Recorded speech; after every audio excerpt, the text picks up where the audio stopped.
개정의 사막. 개정의 사막이에요. 근데 이 개정의 사막이라고 하는 것이 종파마다 굉장히 넓게 하니까 그걸 구체적으로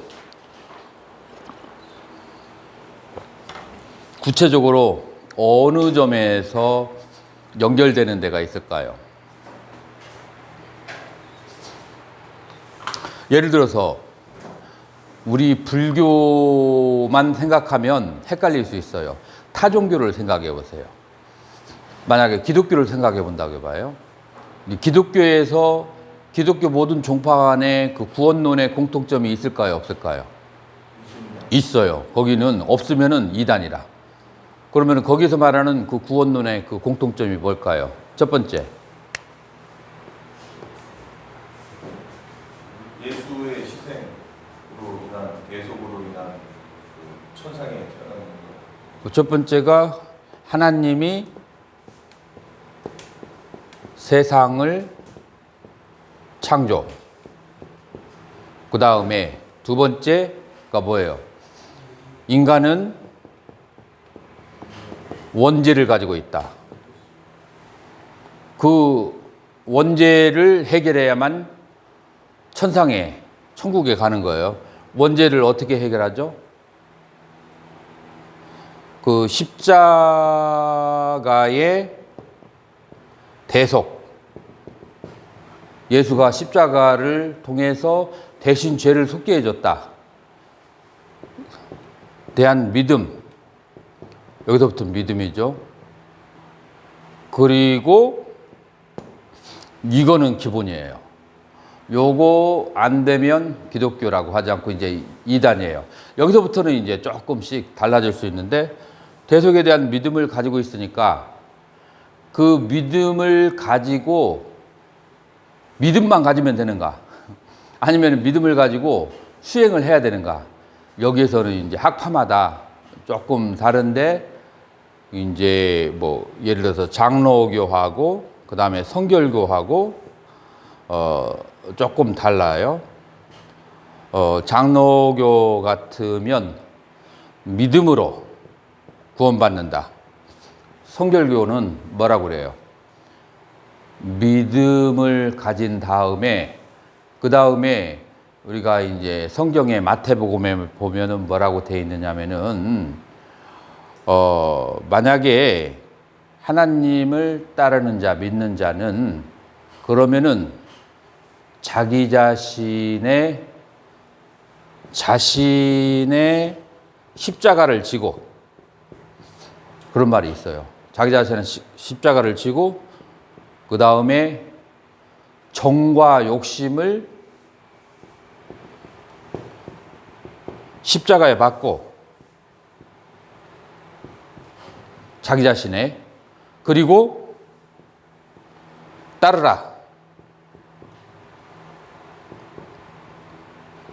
나를 따르라. Follow me. 어떻게 따르냐?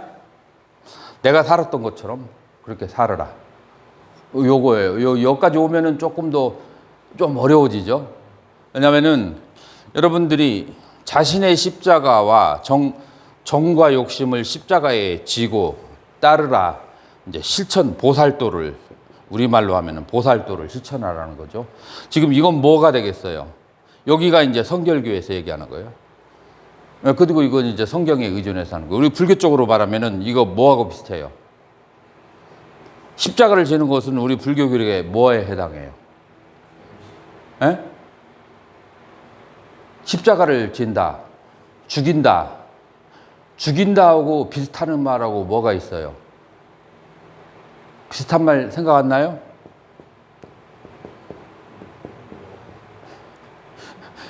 무하임을 아는 거하고 십자가에 죽이는 거하고 결과는 같은 거예요. 결과론적으로는 같아요.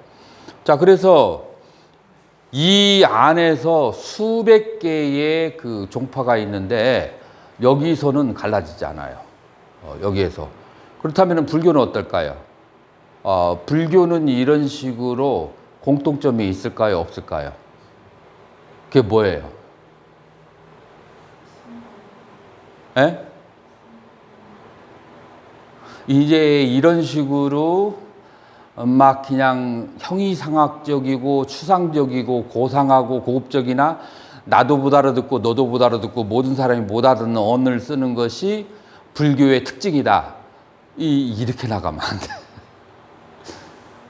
지금 이 사람들은 중세기에 있는 출가자, 중세기의 수행자들이 노력을 해서 아주 현대적인 언어로 깔끔하게 해놓고, 우리 불교는 중세기에 있는 승려들이 노력을 안 해가지고 말하고 아주 어려운 종교가 됐어요. 이거보다 더 간단해요. 우리 불교도. 자, 우리 불교에서 수행은 뭘까요?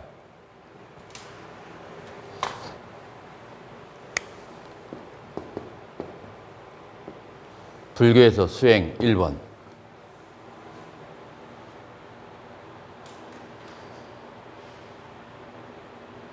왜 대답이 없어요?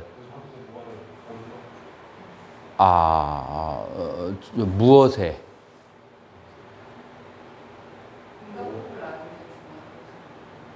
인과법 중요하죠. 여기는 뭐라고 할까, 중학교 정도만 나온 사람도 바로 생각할 수 있도록 깨끗하게 정리가 됐잖아요. 우리 불교도 그런 게 있어요. 인과법을 알아야 되고, 그 다음에 또 삼법인이 나왔어요. 그 다음에 또 뭐예요?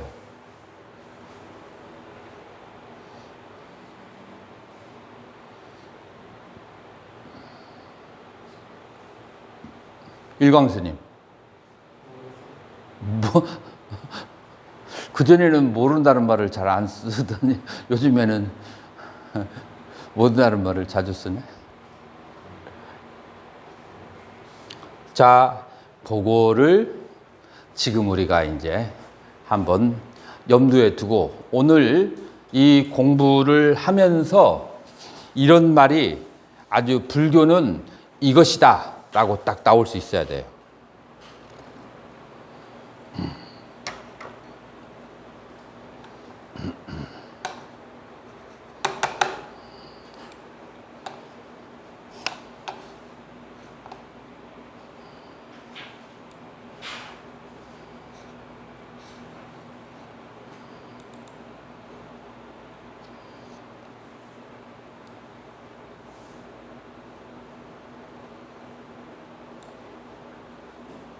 자, 이거를 저번 주에는 내가 막바로 번역해가지고 아주 깨끗하게 정리가 안 됐는데, 이번에는 조금 아주 산뜻하게 정리가 됐어요.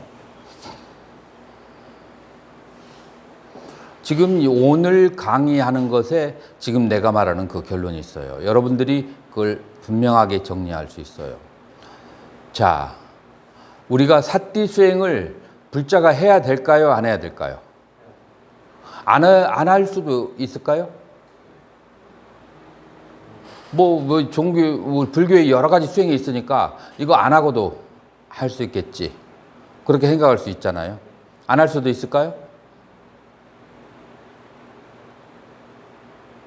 틀려도 좋아요. 대답을 해봐요. 안 할 수도 있을까요? 안 할 수 없습니다. 안 할 수 없어요. 염불. 누가 염불? 염불하는 사람들은 어떻게 생각해요? 염불하는 사람은 사띠 안 해도 될까요? 염불에도 사띠가 들어간다. 좋아요. 자, 그러면은 여기서 말하는 사띠는 뭘까요?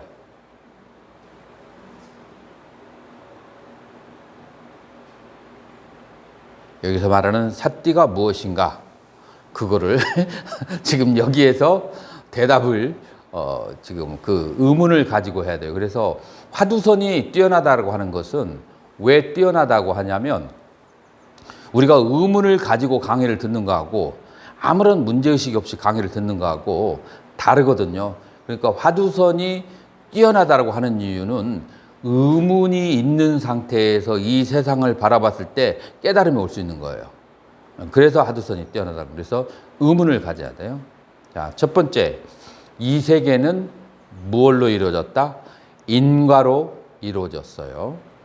자, 인과로 이루어졌다라고 하는 것은 이 세계는 먼저 나 자신이 인과로 이루어지고, 나 자신의 지금 현재의 상태가 인과로 이루어졌고, 그 다음에 나와 주변 사람들과 주변 자연 조건들의 관계가 인과로 이루어졌고, 그 다음에 내가 알고 있는 이 세계가 바로 인과로 이루어졌다라고 하는 거예요. 여러분들이 인과를 아는 것 같지만 인과를 제대로 한번 생각하면은 이렇게 무시무시한 것은 존재하지 않아요. 그래서 인과는 이 세상의 모든 것에서는 원인이 있고 원인이 없이는 발생하지 않는다라는 거고, 그 말은 뒤집어서 얘기하면 원인이 제거되면 결과도 사라진다라고 하는 거예요. 자, 그러면 여기에서 하나를 몇 가지를 대응을 해봐요. 자, 우리에게 괴로움이 있다. 그러면은 뭐라고 되는 거예요? 괴로움의 원인은 뭐예요? 집착이 오는 거예요. 자, 그러면은 집착의 원인은 뭐예요? 에? 에? 아주 크게 좀 얘기해봐.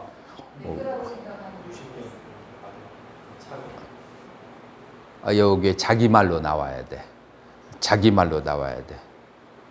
스님은 집착이 어디에서 온다고 생각해요?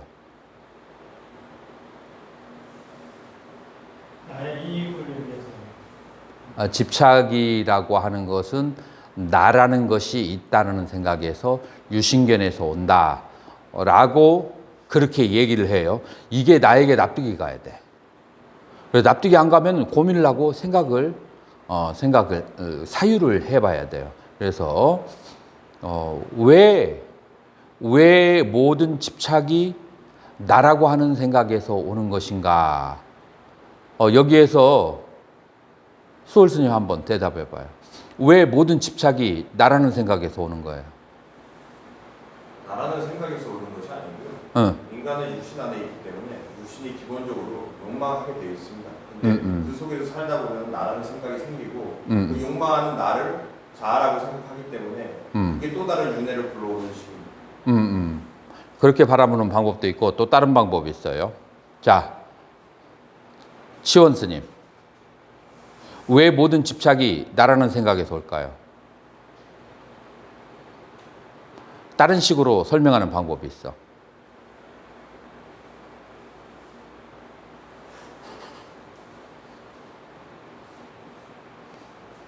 두념 스님이 나는 대답할 수 있는데 라는 그런 표정 같은데, 두념 스님, 왜 모든 집착이 나라는 생각에서 와요?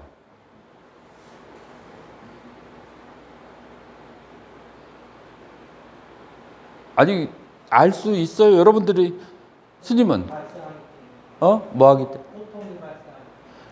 그래, 고통이 발생하기 때문이기도 하지만 가만히 생각해 봐요.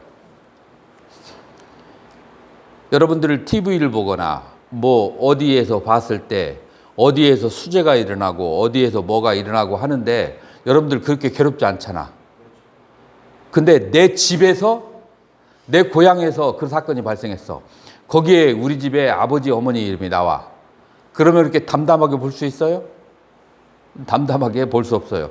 이것이 나의 것이라고 생각한다면 이 고통과 이 재앙은 벌써 얘기가 달라져. 그런데 남의 집에서 일어나는 고통을 내 고통처럼, 내 집의 고통처럼 그렇게 생각할 수 있어요, 없어요? 스님이 돌아가셨어. 아유, 연세 드시면 돌아가시겠지. 우리 은사 스님이 돌아가셨대. 그러면 지금 수업 들을 여가가 어디 있어? 보따리 싸고서 은사 스님한테 찾아가야지.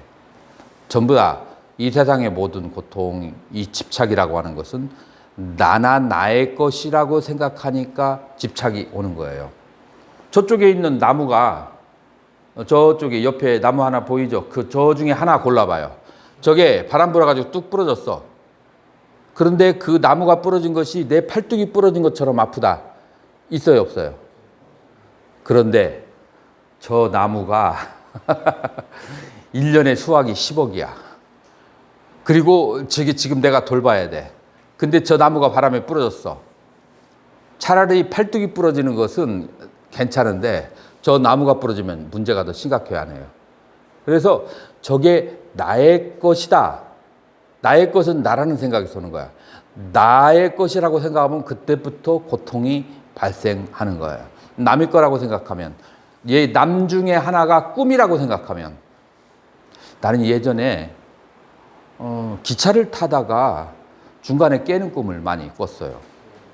근데 우리 모친이 내가 스리랑카에 있을 때 돌아가셨어. 근데 이 모친과 나와는 엄청난 스토리가 있어요. 내가 우리 모친 때문에 6년을 출가하다가 다시 3번이나 그 모친 때문에 돌아가고, 그래서 정이 내가 많은 사람. 그래가지고 이 출가를 3번 했다가 3번 모친 때문에 이제 돌아갈 정도로 그런 적인데, 이게 출가를 하고 나서도 내가 어느 경지에 이르기 전까지는 잠만 자면 누가 꿈에 나타나요? 모친이 꿈에 나타나. 그리고 열차 여행을 해. 열차를 여행을 하다가 그러다가 간이 휴게소 어머님이 내리셔. 뭐 사러 갔었어. 그런데 꼭 어떤 일이 발생하냐면은 열차가 떠나는데 어머님이 안 들어.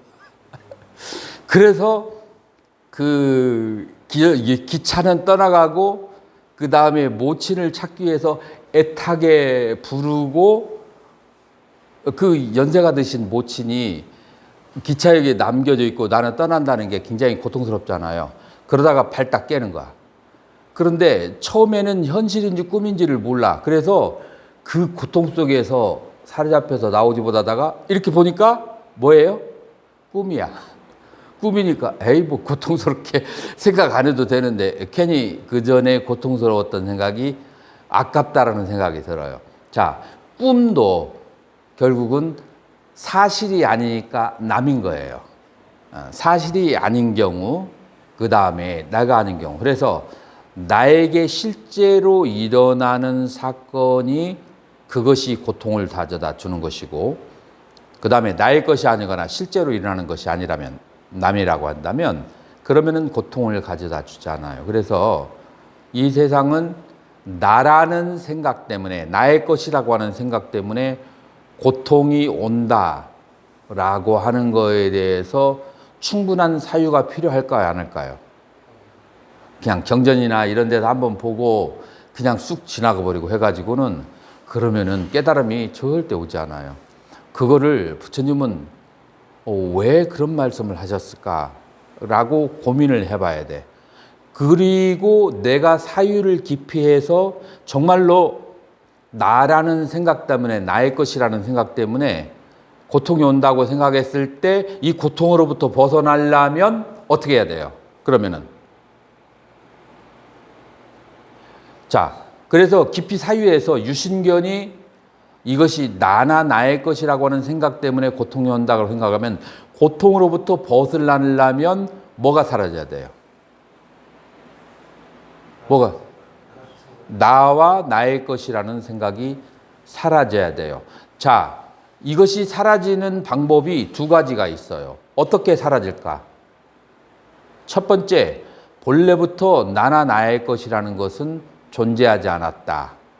오온무아라고 그렇게 이해해서 사라지는 방법이 있고, 이 집착이. 2번째 방법 뭐가 있어요? 2번째 방법은 지금 나에게 일어나는 이 모든 현실이 꿈이야. 꿈임을 깨달아서 그렇게 해서 뭐 나와 나의 것이라고 할 것도 없는 거야. 이제 꿈이니까. 이제 그렇게 해서 고통을 벗어나는 방법이 있어요.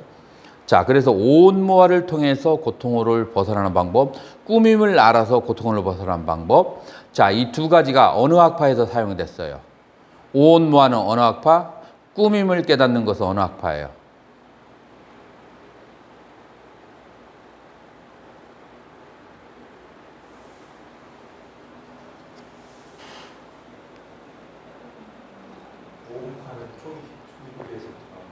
오온무아는 초기불교고, 꿈임을 깨닫는 것은 어느 학파예요?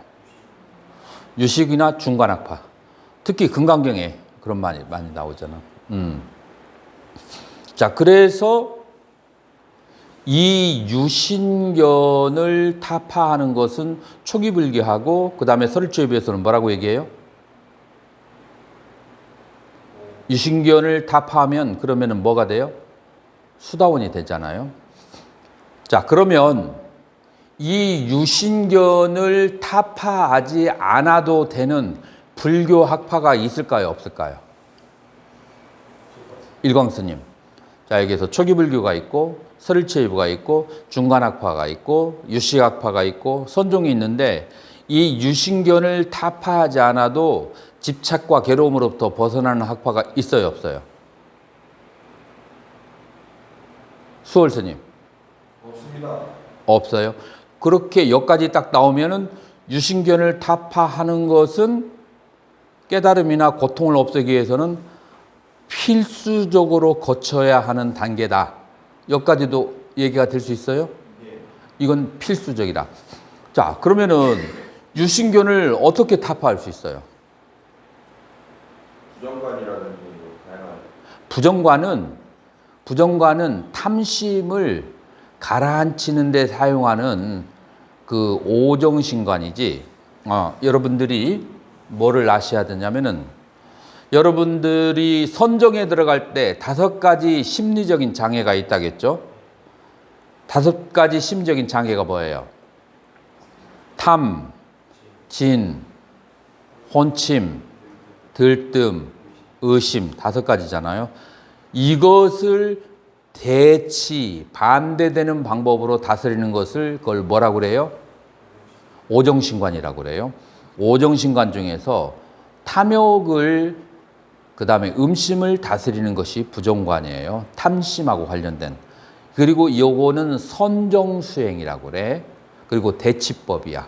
이거는 무아를 유신견을 깨닫는 법은 아니에요. 이걸 가지고 무오운말을 깨닫지 못해요. 이건 선정에 들어가는 번뇌를 잠깐 쉬게 하는 그런 방법이에요. 자, 유신견을 타파하는 방법. 치원 스님. 유신견을 타파하고 싶어요? 안 하고 싶어요? 좀 아껴두고 싶어. 그 밑바닥에 사유가 굉장히 깊어져야 돼요. 그 유신견을 타파해야만 될 것 같아요? 예, 이 사유를 깊이 했을 때 지금이 사띠수행을 해야만 되는 강력한 의지가 발생하게 되는 거예요. 유신견을 타파해야 된다. 자, 어떻게 타파하는가? 각 학파마다가 조금씩 다를 수는 있어요. 그런데 내가 정리를 해보니까 각 학파마다 약간의 다른 방법은 있어도 지금 여기에서 말하는 사념처의 수행 방법에서 완전히 틀이 다른 것은 아니에요. 살짝은 그 변화는 있어도. 그래서 기본적으로 뭐를 해야 된다고요? 사념처의 이 수행으로 5대 학파 수행이 다 귀결돼요. 근데 그 중에서도 가장 섬세하게 유신견을 그렇게 다스리는 법을 가르쳐 준 학파가 어느 학파예요? 가장 섬세하게. 그게 바로 초기불교 학파라. 그래서 이 초기불교에서 유신견을 다스리는 방법을 잘 배워서 다른 학파에 연결을 시켜야만 된다라고 그렇게 말할 수가 있는 거예요. 그래서 애착의 원인이라고 하는 것은 무엇 때문에? 유신견에서 온다. 그 다음에 그러면은 유신견의 원인은 무엇이냐? 뭐예요? 유신견이 발생하는 원인은. 그래서 예를 들었죠. 자, 여기 선풍기가 있는데 저 뒤에 보면 선풍기가 보면은 동그랗게 원이 돼 있단 말이에요. 원으로 보이는 이유가 뭐냐? 원래는 오발인데 5개의 다리인데 원으로 보이는 이유는 빠르게 돌아가고 있기 때문이에요. 자, 그런데 숙련을 통해서 이 5개의 발이 돌아가는 것을 쳐다볼 수 있을까요? 없을까요? 수련을 한다면. 수월스님. 수련을 통해서 저 5개의 다리가 돌아가는 것을 계속 쳐다볼 수 있을까요? 없을까요?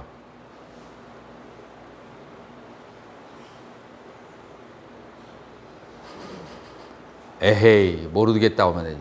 먼저 전기를 70, 50W로 내려버려. 전기를 내려버리면은 저게 빠르게 돌까요? 천천히 돌까요? 천천히 돌아. 그러면서 저 전원을 70, 80, 90으로 점점 올리는 거예요. 그러면은 점점 빠르게 돌기 시작하거든요. 이제 그러면서 천천히 도는 것을 쳐다보다가 나중에 점점 속도를 올려서 정상 속도로 하면 나중에는 저 돌아가는 것을 다 이 5다리를 그 중에 한 다리가 계속 돌아가는 것을 볼 수가 있어요. 그렇게 하는데 얼마나 걸릴까요? 그 정도 그 중에 한 다리가 계속 돌아가는 것을 쳐다보는데 그 얼마 정도 수련하면은 볼 수 있을 것 같아요. 일주일 가지고는 안 될 걸? 전염수면 얼마나 걸릴까? 다리가 계속 돌아간다는 것을 이렇게 쳐다볼 수 있으려면 얼마 정도 그 훈련을 통해서 볼 수 있을까? 그러니까 스님은 얼마나 걸리겠어? 에휴, 3일은 내가 보기에 한 6개월은 최소한 걸릴 것 같아. 이게 이 낮은 단계에서 천천히 저기 해야 돼. 근데 3일 들는 때는 시간적인 개념은 좀 차이 않다고 보니까. 시간적인 개념이 뭐 어쩌다고? 존재하지 않다고 보거든요. 그럼 날개를 돌아가는 거 봤을 때는 상당히 느리게 돌아가요. 시간적인 개념이 왜 안 존재한대? 저는 그렇게. 그러니까 불쑥 그렇게 시간적인 개념이 존재하지 않는다고 하면은 나중에 나하고 뭐 역사기 안 했다가 내가 약속했다가 내가 약속 안 지키고 그 다음에 스님은 시간 개념이 존재하지 않는다며 그렇게 하면은 할 말이 없어지잖아. 그러니까 어떤 경우에는 시간적인 개념이 존재하지 않을 때도 있어.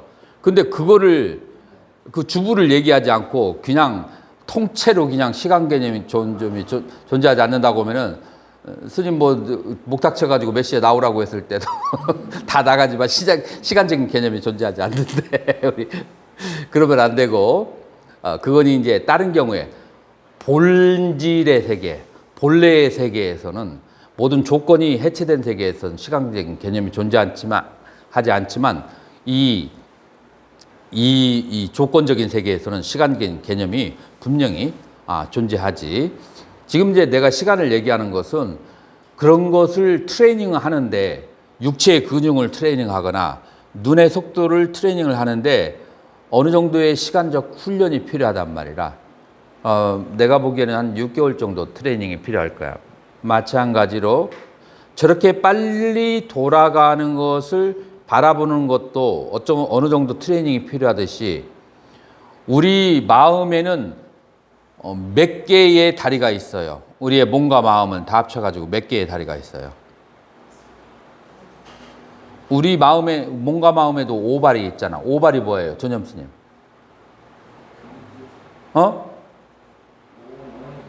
오온이 뭔데?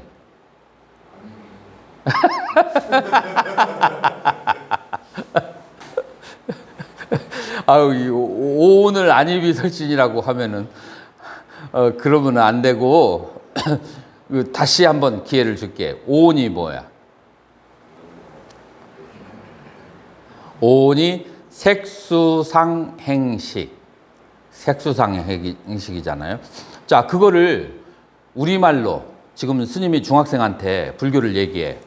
중학생에게 그 알아듣는 말로 오온을 뭐라고 얘기했어? 색이 뭐예요? 몸. 수는 몸과 마음에서 느끼는 느낌. 그 다음에 상은 쉽게 설명을 하고. 상은 뭐야? 한문 알잖아. 스님 한문 잘하잖아. 무슨 상자야? 생각상자잖아. 그런 생각이야. 행은 뭐야? 욕망, 욕구, 의도. 그 다음에 식은 뭐야? 의식 혹은 마음. 아주 쉽게. 자, 다시 한번 색은 뭐예요? 몸. 그 다음에 수는 어? 수 한문 알잖아, 스님. 무슨 숫자야? 느낄 숫자니까 느낌이지. 상은 뭐예요? 생각. 그다음에 행은 욕망, 식은 의식. 이 5가지가 일어났다, 사라졌다, 일어났다, 사라졌다, 일어났다, 사라졌다, 일어났다, 사라졌다를 하는 거예요. 몸이 일어났다, 사라졌다, 느낌이 일어났다, 사라졌다, 느낌을 따라서 생각이 일어났다, 사라졌다. 그 다음에 생각 따라서 욕망이 일어났다, 사라졌다. 그 다음에 욕망이 일어났다, 사라졌다. 거기에 따라서 의식이 일어났다, 사라졌다.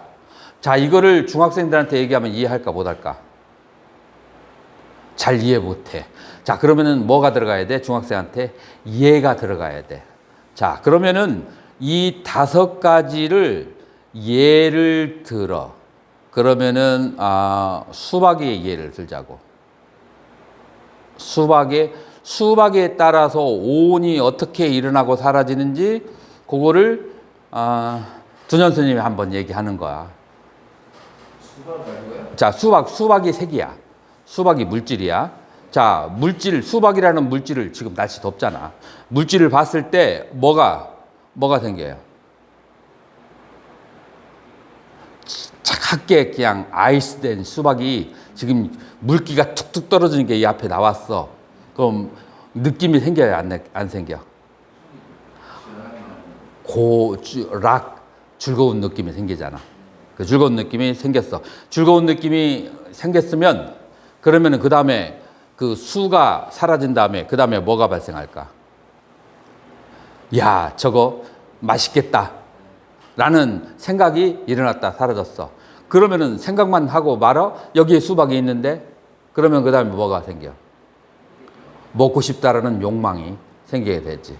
그래서 그 먹고 싶다는 그 욕망이 스님의 몸을 이끌고 와서 여기에 와서 손으로 수박을 집어서 그 수박을 먹는 그 수박에 대한 의식이 생기는 것.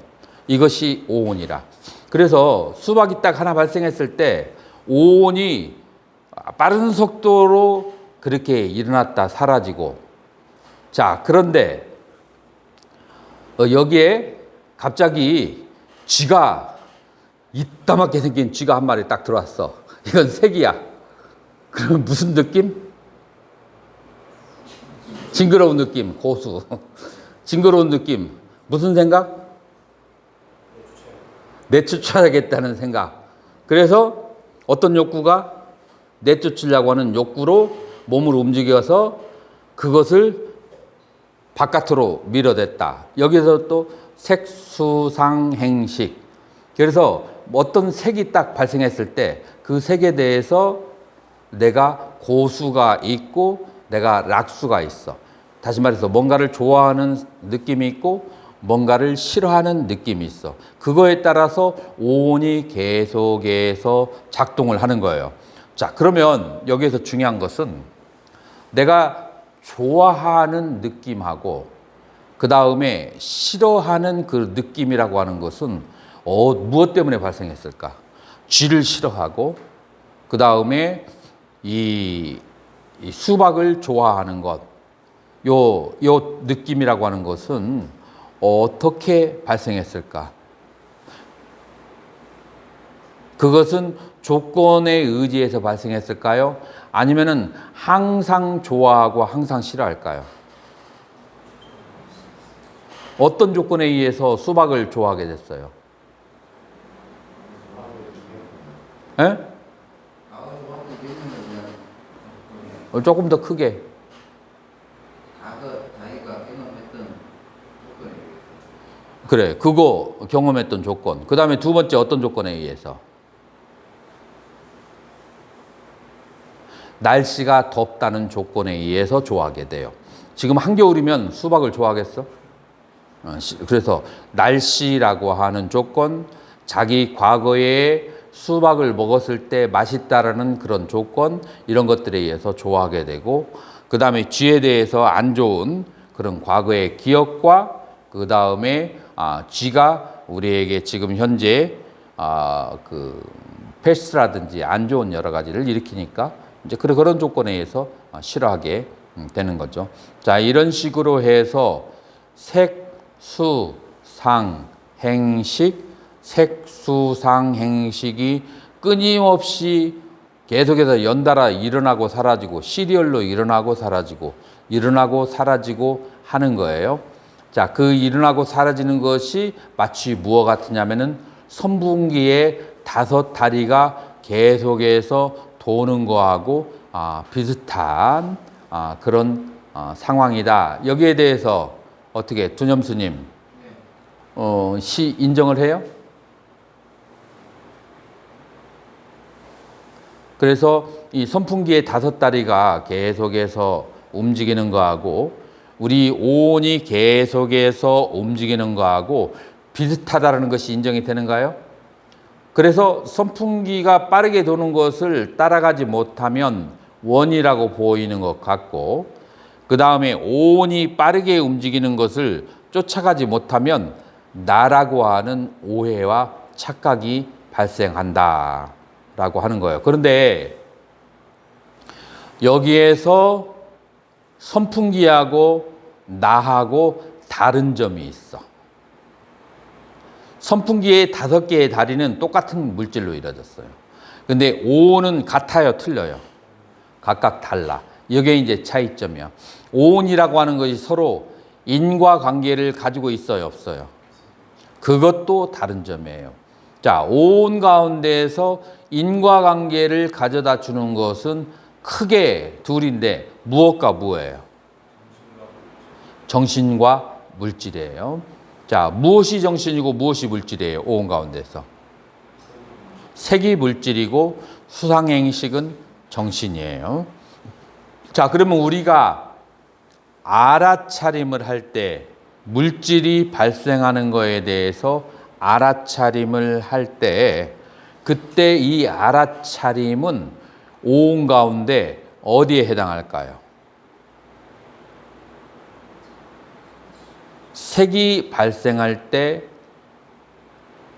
알아차린다. 이럴 때 여기에서 암과 알아차림은 무엇에 해당할까요? 식에 해당하죠. 그래서 알아차림이 굉장히 중요해요. 자, 우리 태연 스님 지금 이제 먼 길을 차를 타고 달려왔어요. 더군다나 점심까지 먹었어요. 그러니까 뭐가 발생해요? 혼침이라고 하는 것이 발생하게 돼요.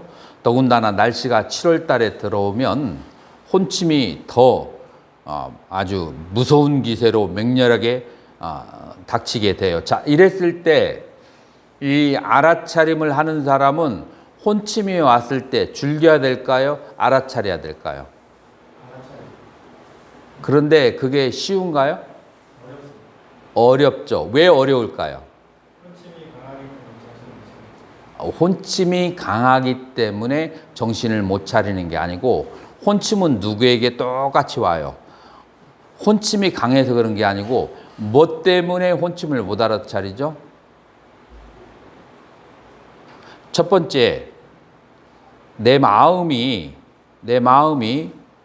어떠한 여러 가지 대상들을 알아차려야만 된다라는 그래야만 수행이다라고 하는 이 수행론에 대한 정립이 안 돼 있어서 그래요. 그래서 마음은 모든 대상을 알아차리면서 모든 대상에 물들지 않아야 된다라는 확고한 신념을 가지고 있어야 돼요. 근데 그게 태연 스님에게 있을까요? 없을까요? 부족하죠. 그래서 혼침이 강한 게 아니라 혼침의 그 강도는 스님뿐만 아니라 누구에게나 다 똑같아. 그런데 첫 번째, 뭐가 부족해서 그래? 첫 번째, 이 모든 몸과 마음에 일어나는 현상을 다 알아차려야만 된다는 그런 이제 그런 의지가 그런 정립이 부족해서 그런 거예요. 왜, 무엇 때문에 몸과 마음에 일어나는 현상을 다 알아차려야 될까요? 이게 이제 자기에게 정립이 잘 되어 있어야만 돼요. 왜? 일광스님, 왜 몸과 마음에 일어나는 현상을 다 알아차려야 될까? 질문하는 얘기해봐.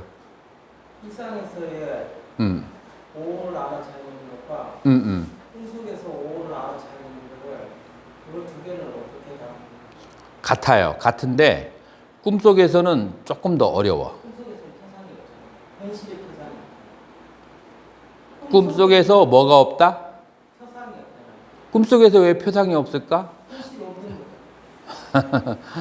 거. 아니, 표상은 현실이든 꿈이든 그걸 가리지 않아. 자, 스님이 잠을 잘 때, 예를 들어서 스님의 동생에 대해서 꿈을 꿨다. 그러면 그 동생이라는 뭐를 본 거야? 표상을 본 거야.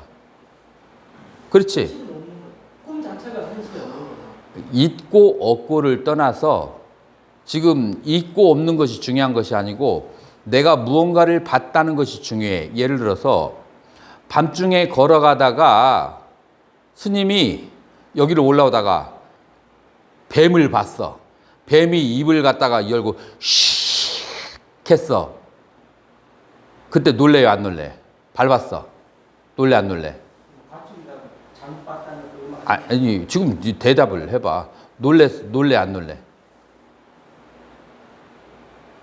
에이, 그렇게 생각을 많이 굴리면 안 돼.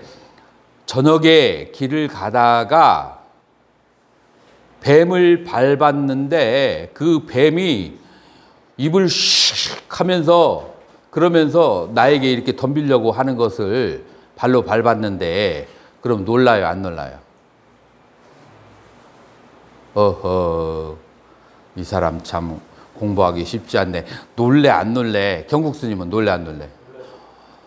나중에 이것이 사실이고 사실이 아니다는 판단을 할 수 있어. 나중에 보니까 지푸라기를 잘못 밟았는데 그렇게 보였더라. 그럴 수 있을 망정 사실이 아니더라도 그 느낄 때 그렇게 믿어졌다면 그것만으로 그 사람을 충분히 놀래게 할 수 있고 그것만으로도 그 사람을 심장병 걸리게 하는데 충분해. 넘어지게 하는데 충분하고 그 다음에 당황스럽게 하는데 충분하고. 그러니까 사실이고 사실이 아니고는 중요하지가 않아. 예를 들어서 스님의 도반이 스님을 욕을 했다 라고 하면 나중에 알고 보면 그게 사실이 아닐 수 있어. 근데 그 말을 듣고 믿는 순간 화가 나는 것은 어쩔 수 없는 것이냐. 그래서 사실이고 아니고는 나중 일이고 내가 그렇게 믿는 순간 그와 같은 그 표상이 그와 같은 역할을 하는 거라. 그래서 꿈이든 꿈이 아니든 그것은 사실이든 사실이 아니든 중요하지 않고 나에게 그런 표상이 경험되어졌다는 것, 그것이 지금 현실 생활에서는 굉장히 중요한 거예요. 그리고 현실 생활에서 사실이 그렇지 않은데 내가 오해해가지고 화내고 집착하고 하는 경우 굉장히 많아요. 하나의 예를 들어서 직장 생활을 하는 한 남자가 있는데 6개월 동안 사랑에 빠졌어. 어떤 사람하고 새로운 그 뭐라고 할까 미스 김이라고 하는 사람이 자기를 볼 때마다 지나가면서 웃으면서 지나갔어. 그러면서 6개월 정도 되었을 때는 이 생각이 넓어져 가지고 어떻게 넓어졌냐면은 나를 만날 때마다 웃는 것을 보니까 나를 사랑하는 게 분명해 라고 해서 6개월 지난 다음에 쫓아가서 그렇게 저를 좋아하신다면 저도 당신을 받아들이겠습니다 하니까 이 여자가 깜짝 놀라가지고 자기는 전혀 그런 마음이 없는데 이 사람이 혼자서 그렇게 그 사람이 그렇게 믿어버린다면 그런 느낌을 가질 수 있어. 그래서 이 세계는 믿음의 세계라. 믿음으로 느껴지는 그런 세계예요.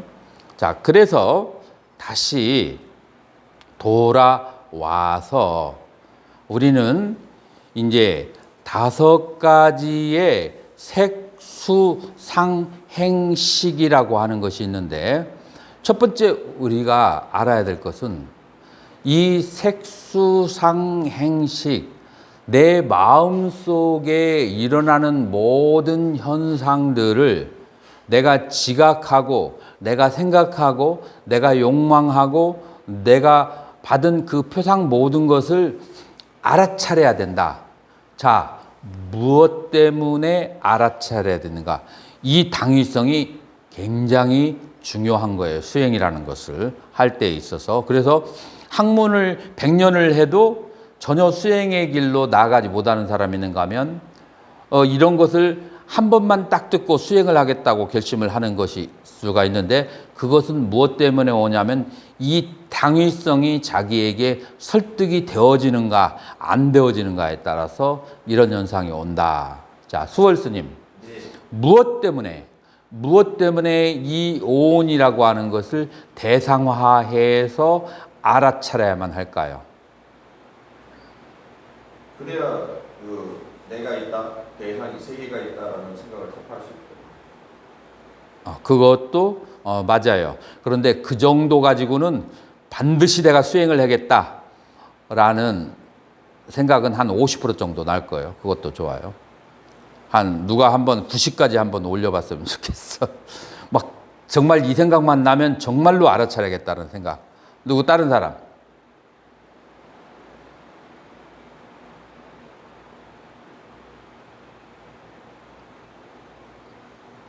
준현 스님은 다 알았었는데 지금 목매해진 것 같아. 옛날에 전생 기억을 끄집어내봐.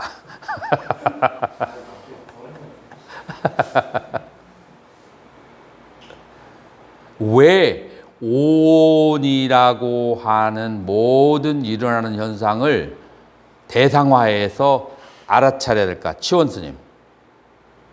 생사 문제를 그것도 하나의 중요한 생사 문제를. 자, 오온을 알아차리면 생사 문제가 어떻게 해결돼요?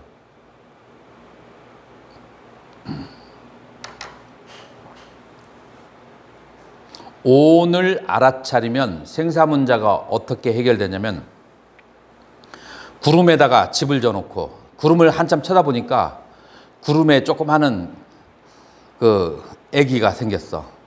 그래서 그 아기가 커나가면서 꽃밭을 짓고 하는 것을 구름을 계속 쳐다보다가 그 구름의 움직임을 통해서 상상을 한 거야. 구름이 흩어지니까 어떻게 된 거예요?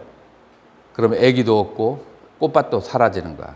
자, 그래서 여기서 뭘 말하냐면, 오온을 계속 쳐다보면은 거기에는 그 커나가는 아름다운 소녀도 없고 꽃밭도 없고 집도 본래 없어.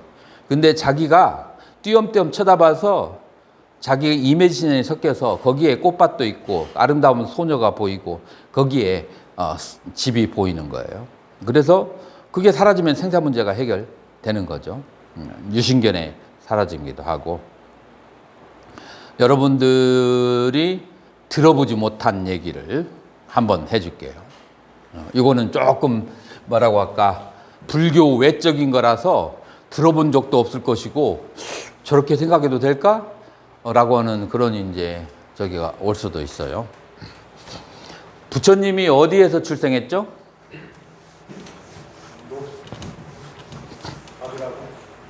까필라 바스투라고 그래요. 원래로는 까필라 바스투. 까필라가 누구 이름이에요? 까필라 바스투.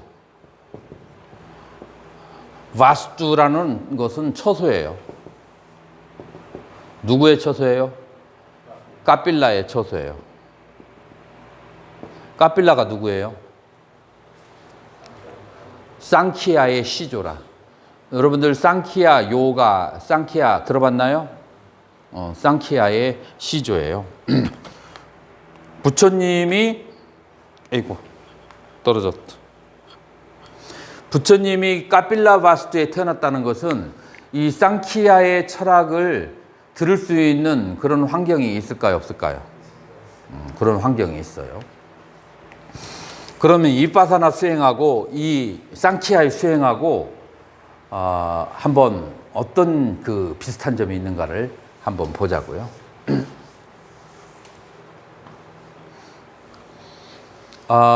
여기에서는 이 세계는 두 개의 기본 근본으로 해서 이루어진다라고 그렇게 얘기해요. 이 세계는 두 개의 그 기본 원소가 있어요. 하나는 뭐냐? 뿌르샤. 여기에 이거는 정신이고, 그 다음에 두 번째로는 뿌락끄르띠 라고 하는 물질의 원료예요. 이 세계는 이 두 가지가 존재하고 있다라고 그렇게 보는 거예요. 그러면 물질의 원료를 왜 물질의 원료라고 하느냐 하면은 이 물질의 원료는 세 가지로 이루어져 있어요. 그 세 가지로 이루어졌는데 사트바, 라자스, 타마스라고 하는데, 이거는 사트바를 맑음, 열정,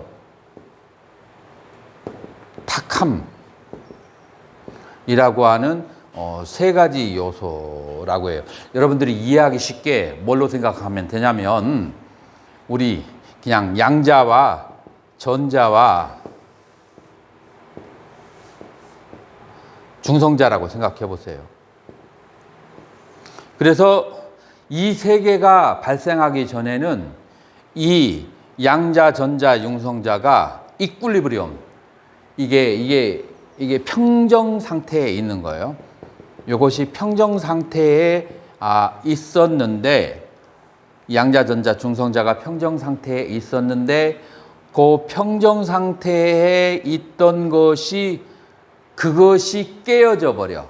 그래서 이 사트바가 강해지거나 라자스가 강해지거나 아니면 타마스가 강해지면, 그러면은 그것이 깨어지게 되면서, 그 중립이라고 하는 것이 깨어지게 되면서, 그러면서 이제 물질이 그거 위주로 발생하게 되는 거예요. 근데 이 중립이 깨어지는 이유가 무엇인가 하면은, 이 뿌르샤라고 하는 정신이 빛을 비춰졌을 때 얘들이 그 에퀄리브리엄이 그게 깨어지기 시작하는 거예요. 얘가 근처에 가면, 정신이 근처에 가면 이 물질이 평형 상태로 있다가 그 평형이 깨어져 버리기 시작하면서, 그러면서 우주의 진화가 발생하는 거예요. 자, 그래서 이 진화가 발생하는 것을 윤회라고 한다면, 그러면 해탈을 하려고 하면 어떻게 하면 되느냐 하면, 이 정신을 이 물질로부터 분리를 시켜야 돼. 그래서 정신이 물질을 분리를 시켜버리면 그것이 까이발랴, 독존. 무엇가 홀로 존재하냐? 뿌르샤가 홀로 존재하면 그러면은 해탈이다라고 얘기하는 거예요. 그래서 이 두 개가 합쳐지면, 그래서 이제 처음으로 발생하는 것이 무엇이냐 하면은 붓디라고 해요. 붓디 어디서 많이 들어봤죠? 네, 정신적 요소가 발생해요. 인텔렉트라고도 하고 분별력이라고도 하죠. 자, 근데 이 붓디는 얘에 속해 있을까요? 얘한테 속해 있을까요?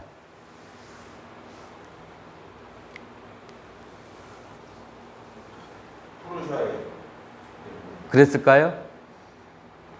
자, 그러면은 우리 불교로 오온으로 와서 한번 보자고요. 색, 수, 상, 행, 식. 색은 물질이에요. 식은 정신이에요. 수상행은 정신이에요, 물질이에요? 에? 정신이라고요? 진짜로? 자, 느낌은 무엇에 대한 느낌이에요? 물질에 대한 느낌이에요. 생각은 무엇에 대한 생각이에요? 기본적으로 표상에 대한 생각이야. 표상은 어디에서 왔어요? 물질에서 왔잖아요. 욕망은 무엇에 대한 물질이에요? 기본적으로 물질에 대한 욕망이에요.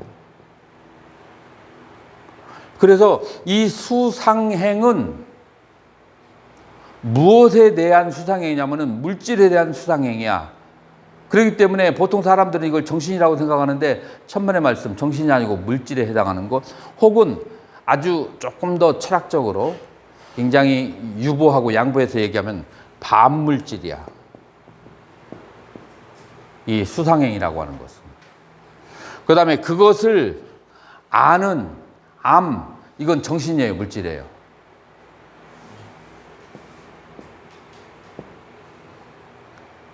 요것은 정신이야. 자, 색은 물질이에요. 그 다음에 식은 정신이야. 수상행은 반물질이야. 다시 말해서 수상행은 다 무슨 요소를 가지고 있냐면 오용락과 연결되어 있어요. 그래서 집착과 연결되어 있어. 그래서 신신명에서 승찬대사가 뭐라고 그래요? 지도는 무난이다. 유혐, 간택. 간택은 이 중에서 어디에 들어있어요? 간, 택. 간, 택하고 그 다음에 꺼리고 택하고. 꺼리고 택하는 것은 상에도 그런 요소가 있고 그 다음에 행에도 그런 요소가 있어요.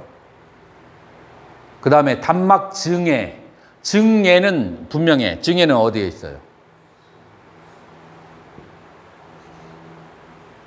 수에 대해서 사랑하고 미워하는 거예요.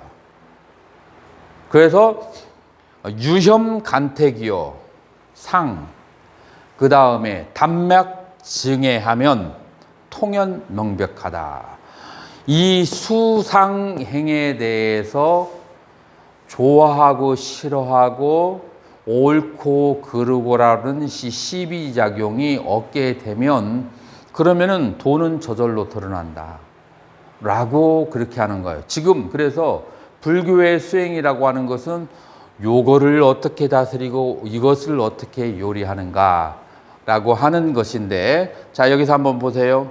이 뿌르샤라고 하는 순수 정신과 물질이라고 하는 프라크리티와 거기에서 발생한 부띠로 해서 6가지 감각기근, 기관, 이것들이 전부 다 어디에 해당하느냐 하면은 여기에 해당하는 거예요. 이래서 상ඛ야에서는 수행이 어떤 수행하냐면은 부띠와 뿌르샤가 이거를 갈라치게 하는 것이 수행이에요. 상ඛ야의 수행은. 부띠와 뿌르샤를 갈라치게 하는 것이 수행이다. 오늘 여기까지 나왔으니까 요가까지 한번 달려보자고. 앞에 부분만 하기. 빠딴잘리 요가 수다에서는 뭐라고 하느냐면은 요가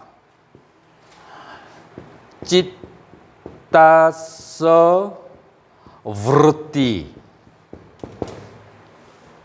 니로다. 자, 대충 보면은 느낌으로 꿰맞출 수 있겠잖아.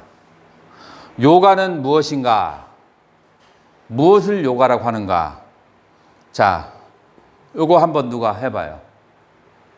그냥 추측하는 거야. 학생들 때는 틀려도 괜찮아. 찌따서 마음에 무르띠 마음이 여러 가지로 변형된 것, modification 변형, 마음의 작용, 니로다 뭐예요? 소멸시키는 것이다. 마음의 작용을 소멸시킨다. 여기서 마음의 작용이 뭘까요? 지금 오온 가운데에서 어디를 얘기할까?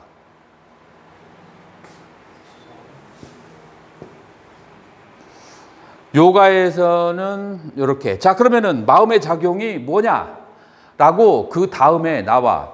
무엇을 마음의 작용이라고 하는가? 5가지로 나와요. 첫 번째, 뿌라마, 아뿌라마.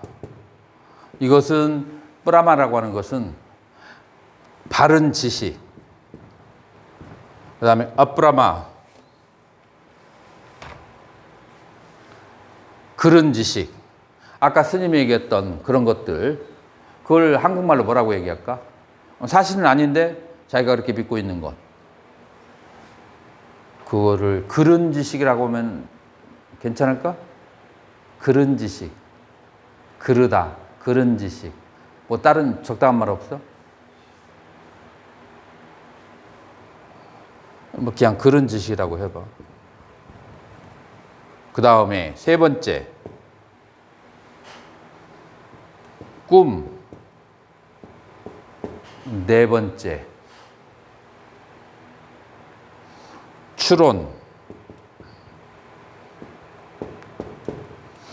5번째,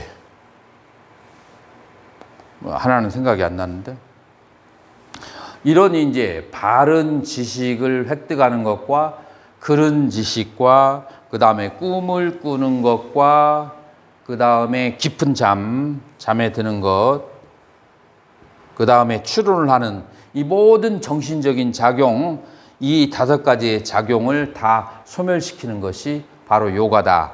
그 다음에 상ඛ야에서는 뭐라고 하는가?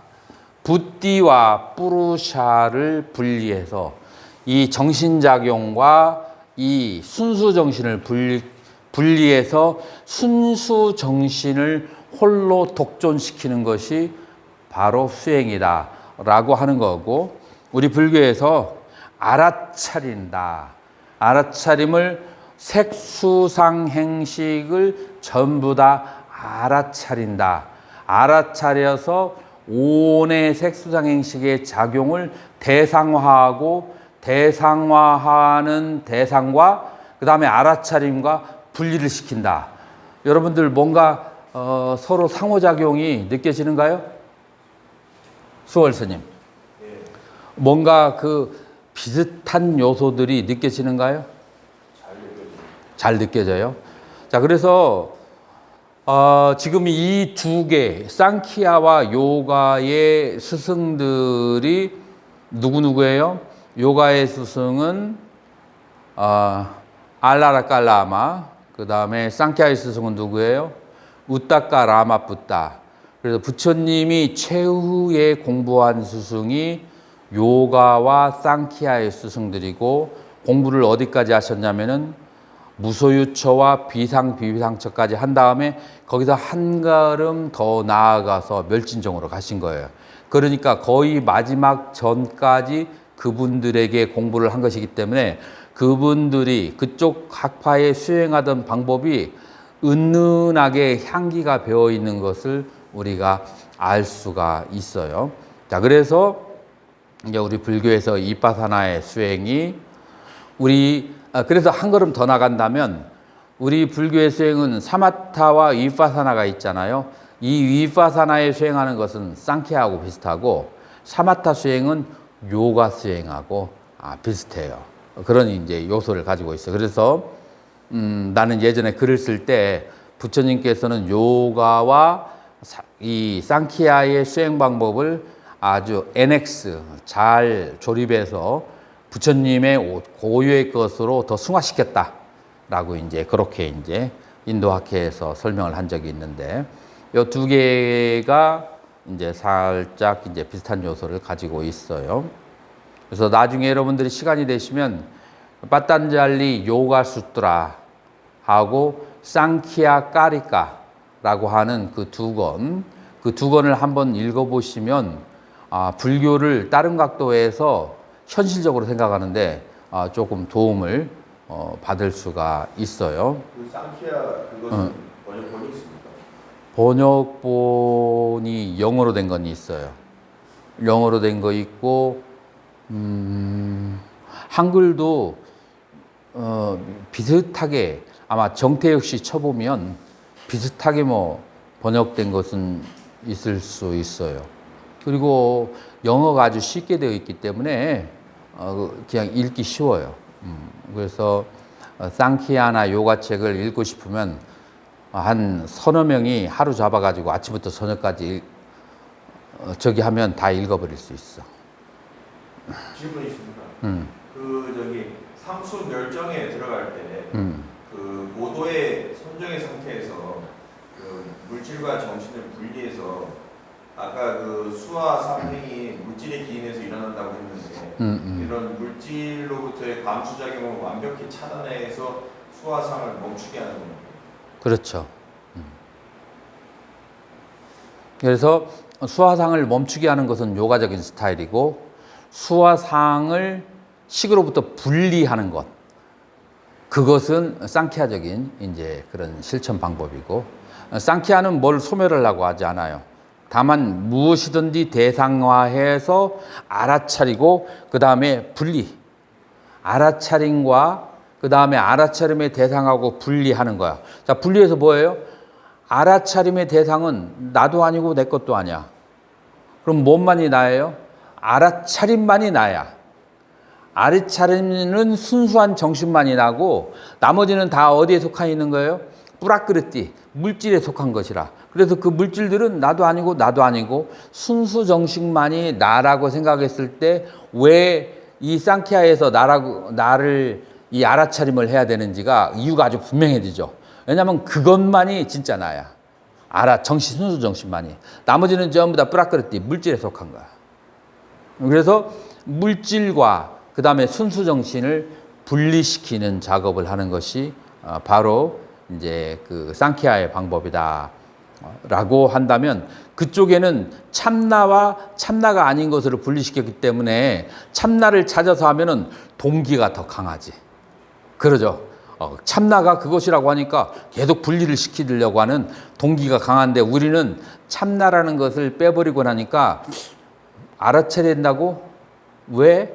약간 뭐라고 할까? 동기부여가 조금 이제 약하게 되는 저기가 있어서 그런 면에서 봤을 때 이 상키아를 화두선하고 연결시키면은 아주 기묘하게 연결돼요. 참나를 찾아서라고 하는 것을 순수 정신을 찾아서라고 하면은 상당히 얘기가 잘 연결이 되는 거예요. 그래서 그런데 사실 순수 정신만 있고 그 다음에 이 모든 물질이라고 하는 것이 다 분리가 돼버린 상태에서 순수 정신은 존재하는가, 영원한가라고 하는 그 측면을 누가 질문을 해요? 유시각파에서 하는 거예요. 그래서 유시각파에서는 그렇게 했을 때 갈라치기를 하고 분리를 하고 났을 때 순수 정신 자체마저도 소멸한다. 그게 상수멸정이에요. 그리고 저쪽에서는 비상비비상처까지 해서는 순수 정신이 영원한 참나다라고 해서 그 소멸까지 가지 않는 것이 비상비비상처고 유식에 와서는 그 순수 정신도 대상이 쓰러졌고 소멸했기 때문에 순수 정신도 같이 동시에 사라져서 순수 정신이라고 할 것도 없다. 그래서 니로다. 그래서 그 상수멸정에 가버리는 것이 유식. 이것이 바로 불교와 그 다음에 상키아 혹은 비상비비상처하고의 차이점이다. 그 이해가 되는가요? 그 아는 마음만 그 온전히 남아 있는 것과 그리고 의단이 알려고 하는 마음이 동로하는 것과 연관성이 있습니다. 연관성이 있죠. 의단이 알려고 하는 마음이 있다는 것은 아직 완전히 알아지지 않은 상태예요. 그래서 완전히 알아진 상태는 아는 마음이 있고 완전히 알아지지 않은 상태에서는 의단이 동로하고 그런 인과를 관계를 가지고 있는 거예요. 그래서 마지막에는 오직 암만이 뚜렷하고 비추어져 있는 상태, 이제 그런 상태라고 얘기할 수가 있죠. 여기에서 우리는 또 하나 비교를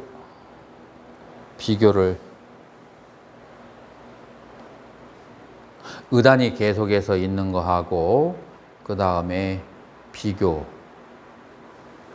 떠올랐는데 사라졌어.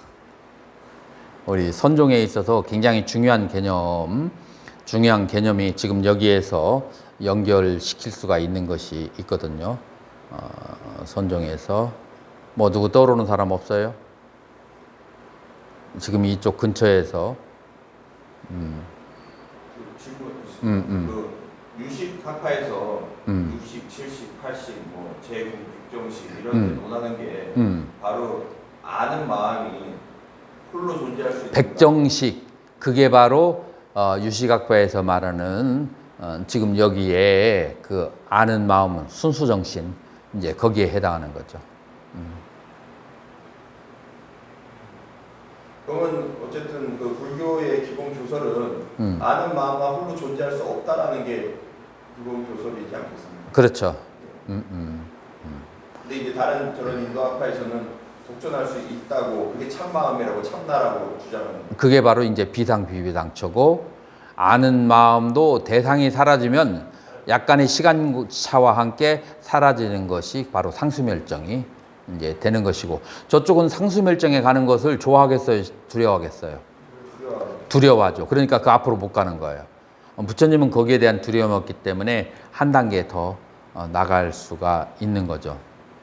자, 그렇기 때문에 지금 이제 이와 같은 지식으로 여러분들이 무엇을 알게 되었냐면, 내가 이 상ඛ야 요가를 끌어들인 이유가 뭐냐면은, 왜 알아차림을 하는 것이 수행인가?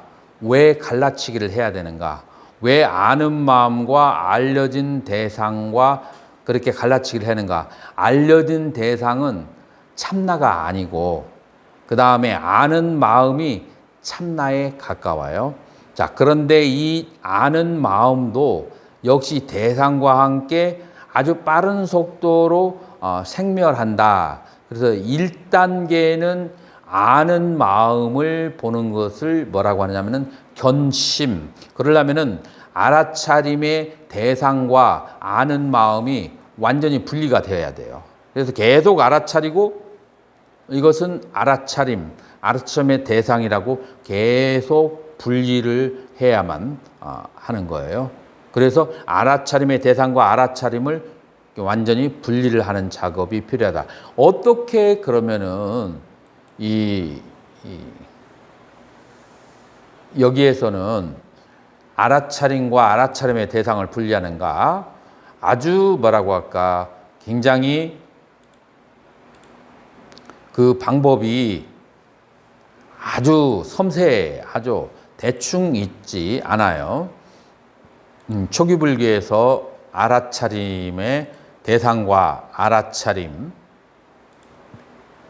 예를 들어서 앉아 있거나 서 있거나 할 때 우리는 마음이 바빠서는 안 돼요. 우리의 마음은 고요하게 순수 정신을 가지고 있으면서 내 이 수상행위 하는 작용들을, 그것을 지켜봐야 돼. 얘들이 주인이 아닌데 얘들이 주인 노릇을 하고 있어. 그렇기 때문에 마치 어린 꼬마가 집안 사람들을, 어른들이 지금 잠깐 놀러 갔어. 근데 집안의 하인들이 막 지금 주인인 것처럼 창고에 가서 물건 꺼내고 막 그냥 뭐 마시고 막 그냥 먹고 막 그냥 하거든. 그것을 쳐다봐야 돼. 그래서 함부로 그렇게 하지 못하도록 해야 되거든요. 그래서 이 수상행이 무슨 짓을 하고 있는지를 계속 쳐다봐야 돼. 근데 내 마음이 어떤 욕망이나 다른 일에 바빠버리면 이 수상행이 하는 일을 쳐다볼 여가가 있어요, 없어요? 없어요. 그러니까 내 마음에 아무런 하는 일이 없어야 돼. 아무런 하는 일이 없으면서 그러면서 수상행위 하는 것을 지켜보고 쳐다봐야 돼요. 자, 내 마음속에서 친구나 부모, 신도님 어떤 대상에 대한 애착을 가지고 있으면 그러면은 애착이라고 알아차려줘야만 돼요. 그리고 또 논리적이나 그 다음에 논리적인 사유나 분석은 이 상키아에서는 붓디의 작용이라고 그래요. 그 붓디의 작용은 다시 여기에서는 무슨 작용이에요? 수상행 가운데 상의 작용이야. 그 상도 주인이 아니야. 그렇기 때문에 그놈이 하는 것도 알아차려야지 그놈을 쫓아가면은 안 돼요. 자, 그래서 몸에서 첫 번째 먼저 차가운 느낌을 느낄 때 차가움 알아차려야 돼. 몸에 통증을 느낄 때 통증, 행복함은 행복감, 분노하면 분노, 비탄, 슬픔이라고 알아차려야 돼요. 이것은 전부 다 무슨 작용이냐면 아비담마 용어로 얘기하면 심소의 작용이에요. 심소 안에 수상행위라고 하는 것은 전부 다 심소의 작용이에요. 그래서 어떤 식으로든지 거울에 비춰질 수 있는 것은 그 비춰진 그 표상에 이름을 붙여서 알아차려야만 된다. 왜냐하면 그것들은 참나가 아니기 때문에 그런 거예요.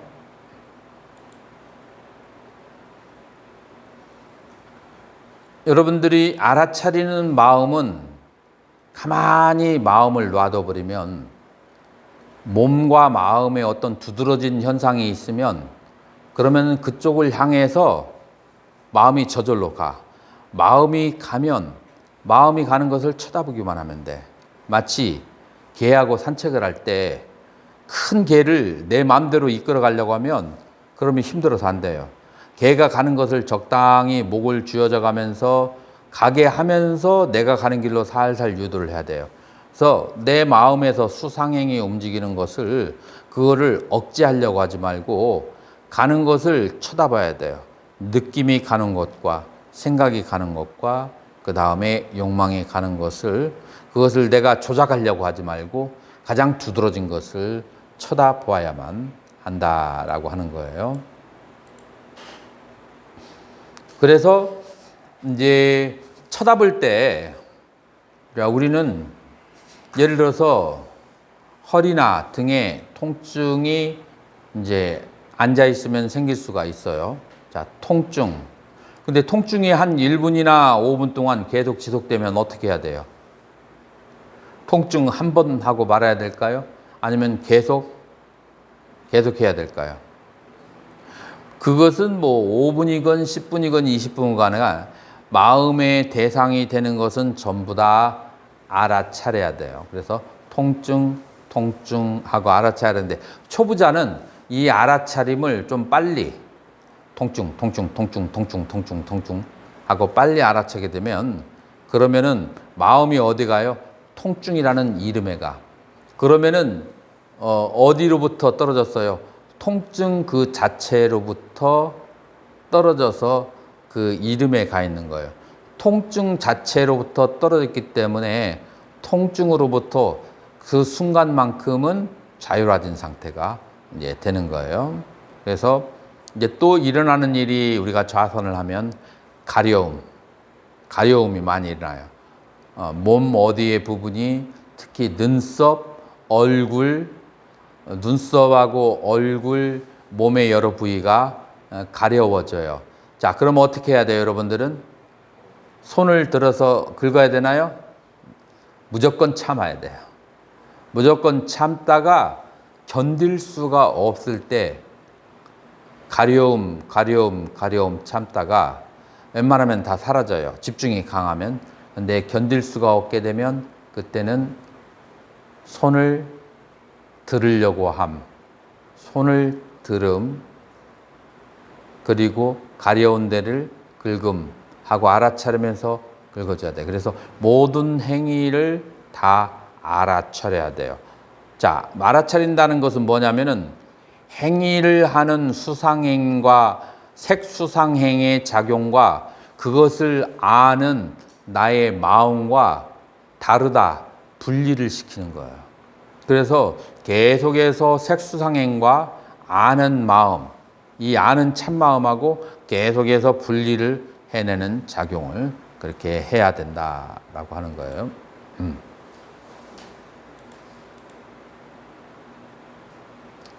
이제 위파사나를 하게 되면 좌선보다도 경행이 더 집중하기가 좋아요. 그래서 더 집중하기가 들어온 쉬운데, 발을 들어 올릴 때 마음의 눈으로 그 발을 들어 올리는 동작을 봐야 돼요. 자, 여기서 둘 중에 하나로 나눠지는데, 들어 올리는 모양을 보려고 하거나 혹은 들어 올리는 동작을 봐야 되는데, 들어 올리는 동작 그쪽에 알아차려야 된다라고 하는 거예요. 예를 들어서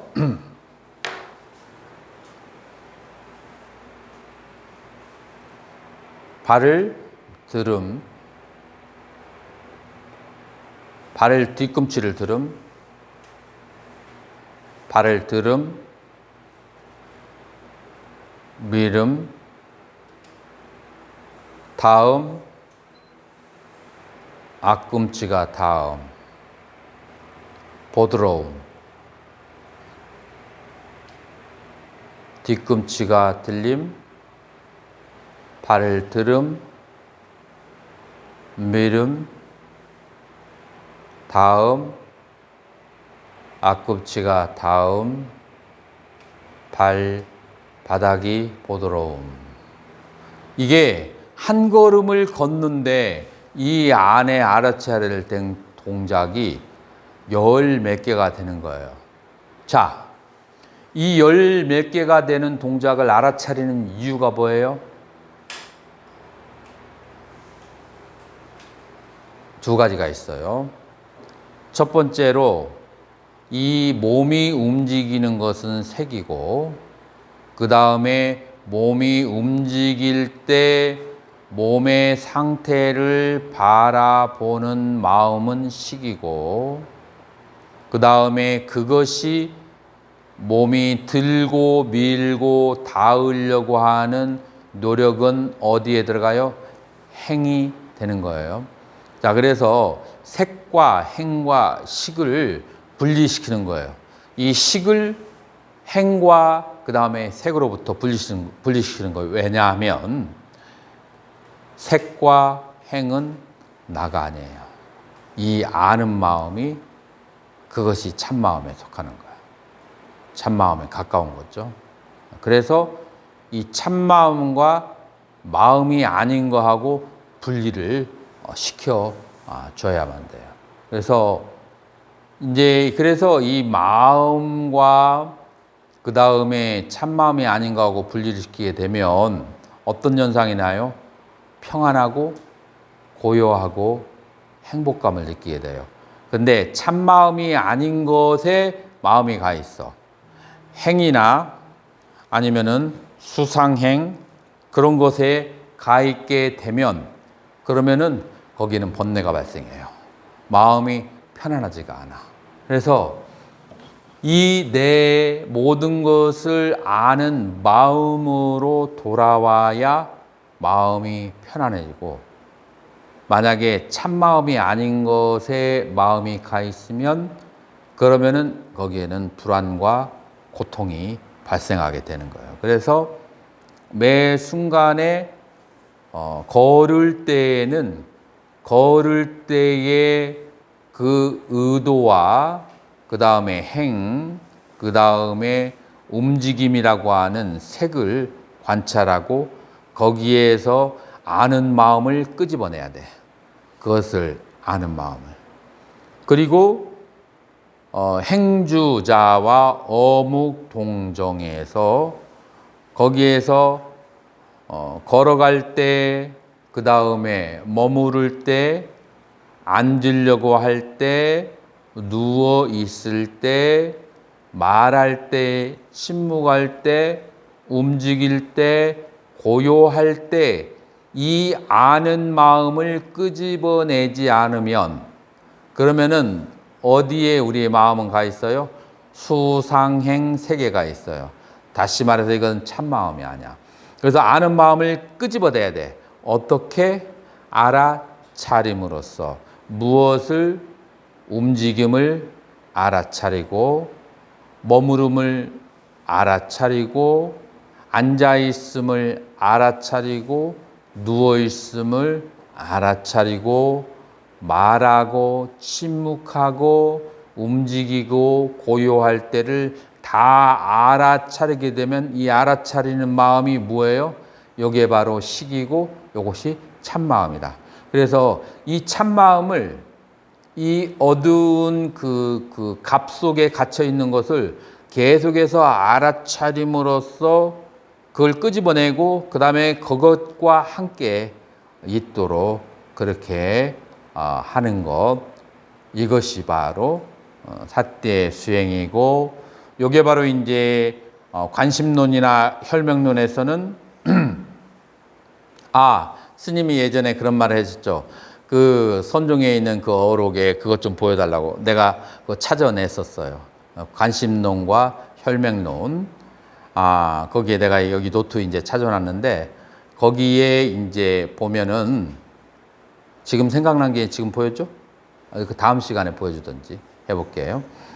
거기에서는 마음은 두 가지 종류의 마음이 있다라고 해서 염심과 정심이 있다라고 해요. 맑은 마음과 물들은 마음, 이 두 가지의 마음이 있는데 이 물들은 마음은 번뇌의 마음이고 맑은 마음은 진여심이다. 그래서 이 진여심을 보는 것이 견성이다 라고 아주 딱 부러지게 그 혈맹론과 그 다음에 이쪽에서 이 두 권의 책 속에서 분명하게 얘기를 하고 있어요. 지금 이제 관심론과 혈맹론에서 이제 정심 혹은 진여심이라고 얘기하는데 여기서 또 뭐라고 하냐면 몸은 죽은 시체하고 다를 바가 없다. 그래서 몸이 우리를 이끌고 다니는 것이 아니다. 여기에 한 마음이, 신령한 마음이 있어서 우리를 말하게도 하고 그 다음에 보고 들을게도 하고 움직이기도 하고 이 소소영령한 이놈이 우리를 행주도와 어목동종에 움직이게 하는 것이다. 이 마음을 보면 그것을 견성이라고 한다. 지금 얘기하는 논조화가 지금 이 파사나에서 지금 얘기하는 이거하고 비슷하지 않은가요? 너무 비슷하죠. 그러면 우리가 지금 이것을 계속 나가기 이전에 우리는 저번 시간에 했으니까 내가 그 찾아놓은 관심론과 혈맹론의 노트를 우리 쉬고 나서 그거를 한번 같이 또 읽어볼까요? 크게 얘기해 보세요. 그러면은 그런 시간을 갖도록 하죠.